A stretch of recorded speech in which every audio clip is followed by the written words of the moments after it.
नमस्कार साथियों। आज की कहानी है चार दोस्त।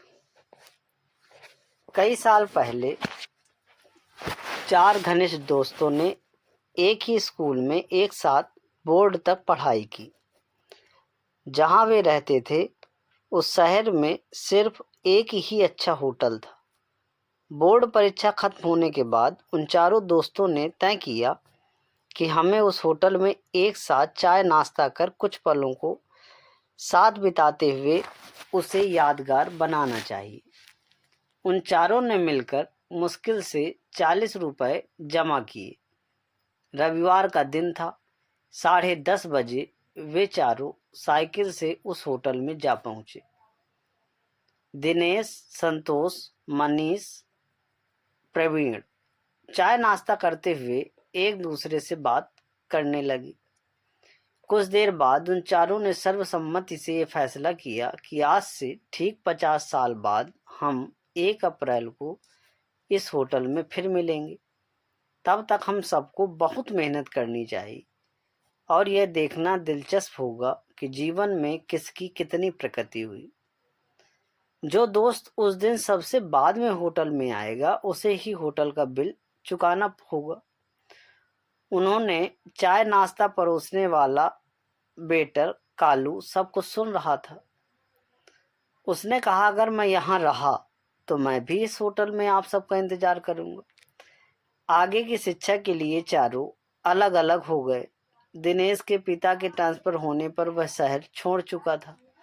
संतोष आगे की पढ़ाई के लिए अपने चाचा के पास चला गया। मनीष और प्रवीण को शहर के अलग अलग कॉलेजों में दाखिला मिला। कुछ वर्षों बाद मनीष भी शहर छोड़कर चला गया। दिन, महीने, साल बीत गए। 50 वर्षों में उस शहर में आमूल चूल परिवर्तन आया। शहर की आबादी बढ़ी। सड़कों, फ्लाईओवर, गगनचुंबी इमारतों ने बदल दी शहर की सूरत। अब वह होटल 5 स्टार होटल बन गया था।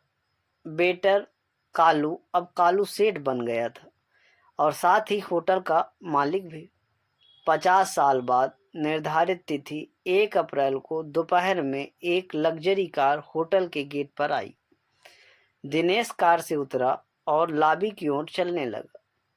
दिनेश के पास अब 3 ज्वेलरी के शोरूम थे। दिनेश होटल के मालिक कालू सेठ के पास पहुंचा।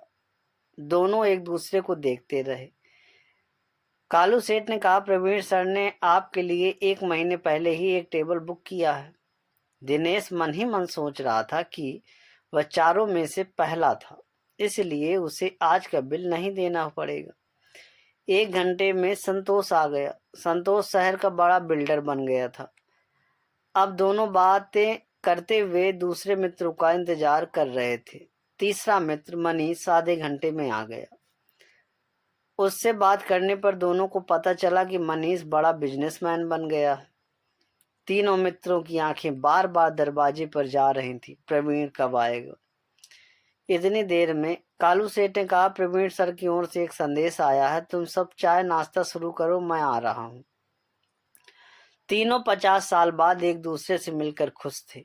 घंटों तक हंसी मजाक चलता रहा, लेकिन प्रवीण नहीं आया।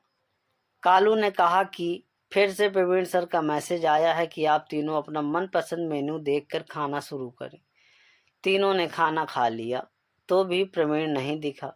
बिल मांगते ही तीनों को जवाब मिला कि ऑनलाइन बिल का भुगतान हो चुका है।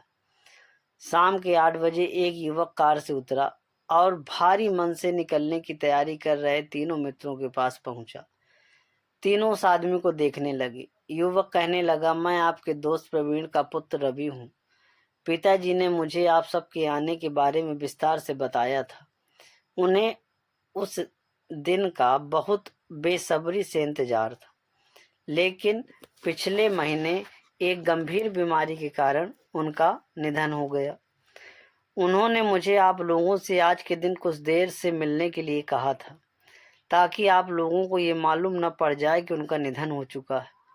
उनका मानना था कि ये जानकर आप सबों को बहुत दुख होगा और तब उनके दोस्त नहीं हंसेंगे और वे इतने अरसे बाद एक दूसरे से मिलने की खुशी खो देंगे। इसलिए उन्होंने मुझे देर से आने की सख्त हिदायत दी थी। उन्होंने मुझसे उनकी ओर से आप सबों के पैर छूकर गले लगाने के लिए कहा था। ये कहते हुए रवि ने अपने हाथ फैला दिए। आसपास के लोग उत्सुकता से इस दृश्य को देख रहे थे। उन्हें लगा कि उन्होंने इस युवक को कहीं देखा है। फिर रवि ने कहा, मेरे पिता एक आदर्श शिक्षक बने और मुझे पढ़ाकर कलेक्टर बना दिया। आज मैं शहर का कलेक्टर।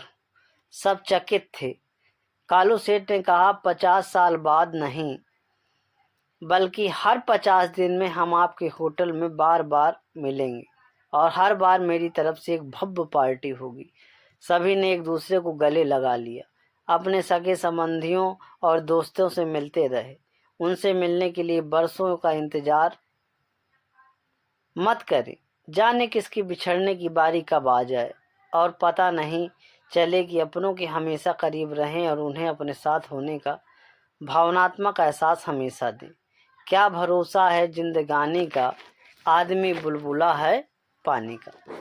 अगर कहानी आपको अच्छी लगे तो प्लीज़ लाइक और सब्सक्राइब ज़रूर करें। नमस्ते।